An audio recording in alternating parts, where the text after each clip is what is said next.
కత్తికి 2 దిక్కుల పదును ఉన్నట్టు బాలరాజు యాదవ్ దగ్గర ఉన్న కత్తికి కూడా 2 దిక్కుల పదును ఉంది అని నేను విన్నా. నేను అంటున్నా, మీరేమంటారు దీనికి? ఏ వర్షన్ అంటున్నా? ఎటేసినా చెల్లేటట్టుగా మీరు కాన్స్టెన్సీ పట్టుకొని మీరు పని చేసుకుంటే జనరల్లో మీరు పని చేసుకుంటట్టుగా, లేదు మహిళా రిజర్వేషన్ వస్తే మీ సతీమణి గారు పని చేసుకుంటట్టు, లేదు రిజర్వేషన్ కాన్స్టెన్సీలో వర్క్ చేసుకోవాల్సి వస్తే మళ్ళీ ఆ అవకాశం కూడా మీ సతీమణికి ఉన్నట్టుగా నేను విన్నా. వినడం ఏంది ఉన్నముచ్చటే, అది యాక్సెప్ట్ చేస్తారా? అది భగవంతుడు కల్పించిన అదృష్టం. తెలంగాణ ఉద్యమం కల్పించిన అదృష్టం. కేసీఆర్ గారు తెలంగాణ ఉద్యమ సమయంలో మా పెళ్లి జరిగింది. మేము ఇష్టపడ్డాం, తెలంగాణ ఉద్యమంలో ఉన్నాం, పెళ్లి చేసుకున్నాం. కాబట్టి అవకాశం వస్తే తను పోటీ చేయాలనుకున్నది 2014లో నెకరేకల్ నుంచి. అవకాశం రాలేదు.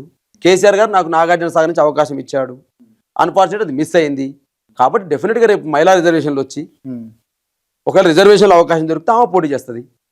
జనరల్లో అవకాశం దూదిమెట్ట బాలయ్య పోటీ ఉంచుతారా మరి? డెఫినెట్గా మేము మఠాలు నడుపుతారు కదా, డెఫినెట్గా దూదిమెట్ట బాలయ్య యాదవ్గా పార్టీ కోసం పనిచేసే క్రమంలో అవకాశం ఏమైనా డెఫినెట్గా కోరుతుంది.